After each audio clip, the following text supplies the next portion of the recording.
আমরা তো এই দুনিয়ার মধ্যে বসবাস করতেছি। প্রতিদিন সকাল হচ্ছে, সূর্য উঠতেছে, বিকাল হচ্ছে, সূর্য ডুবতেছে। এভাবে প্রতিদিন আমাদের দিনগুলো চলে যাচ্ছে। একবার কি ভেবেছি আমরা হঠাৎ একদিন আমরা চলে যাব অন্ধকার কবরে, যেখানে সাথী নাই, বাতি নাই, কিচ্ছু নাই। আসলে এই ব্যস্ততার দুনিয়ায় কবর জগৎকে স্মরণ রাখা একজন আদর্শ মুমিনের উত্তম লক্ষণ।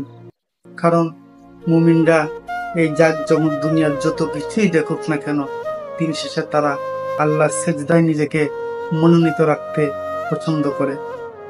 দিন শেষে তারা আল্লাহর হুকুমকে মানতে তারা সর্বদাই চেষ্টা করে। কারণ নিচে দুনিয়ার মায়া চিরকাল থাকবে না, কিন্তু কবরে যাওয়ার পরে আপনার এই জগৎটায় আপনি সব সময় থাকতে হবে। আল্লাহ তাআলা আমাদেরকে আখিরাতের কথা বেশি বেশি চিন্তা